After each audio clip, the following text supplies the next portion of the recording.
अस्सलाम वालेकुम। आज हम इस वीडियो में विलियम मैकपीस थैकरे के बारे में जानेंगे। ये 1811 में पैदा हुए और 1863 में ये इस दुनिया से चले गए।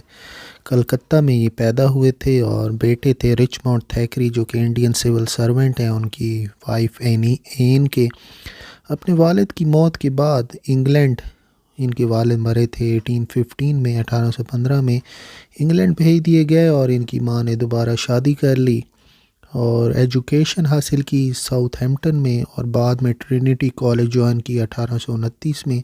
लेकिन यूनिवर्सिटी को छोड़ दिया डिग्री लिए बगैर। जर्मनी आए जहां पर वो गोएटे से मिले। अपना हैंड कानून में ट्राई किया लेकिन डिससेटिस्फाई थे, छोड़ दिया। फिर आर्ट में कोशिश की, अनसक्सेसफुल रहे। बहुत ज़्यादा विरासत भी मिली लेकिन सब कुछ गैम्बलिंग जुए में हरा बैठे। 1836 में एजाबेला के साथ शादी हुई और बाद में लंदन आए जहां पर जर्नलिस्ट का काम शुरू किया। रेगुलर कंट्रीब्यूटर थे फ्रेज़र मैगज़ीन की तरफ से। 90 के करीब मैगज़ीन इन्होंने पब्लिश की। पहला वर्क जो था जो पेरिस स्केच बुक था 1842 से 1851 था कि ये स्टाफ ऑफ पंच में रहे जहां पर इनको अच्छी इनकम मिली। अपने पंच के मकाम पर रुकते ही इन्हों62 वैनिटी फेयर नावल लिखा और सेरेब्रल इफ्यूजन से ये मर गए 1863 में।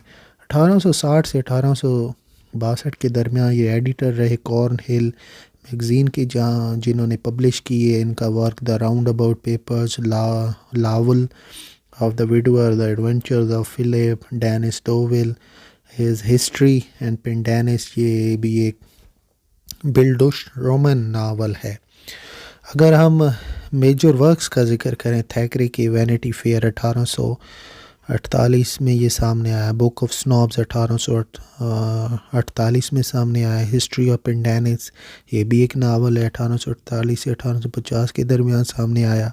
सब टाइटल था his fortune and misfortune, his friends and his greatest enemy.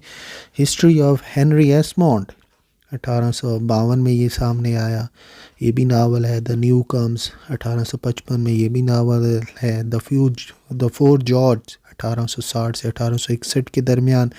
Adventure of Philip ये भी एक नावल है। हेनरी एस्मॉन्ड ये हिस्टोरिकल नावल है। द वर्जीनियंस ये भी नावल इन्होंने लिखा है। अगर हम जिक्र करें वैनिटी फेयर का, इसका टाइटल है नावल विदाउट अ हीरो। इसका जो टाइटल लिया गया है वो जॉन बनियन की पिलग्रिम प्रोग्रेस से लिया गया है। वैनिटी फेयर एक दुकान, एक स्टॉप था कस्बे में जिसको कहा जाता था वैनिटी। बेकी शार्प इसकी प्रोटैगनिस्ट है। बेकी शार्प का दूसरा नाम है Rebecca sharp. Emilia goodness and sweetness is contrasted.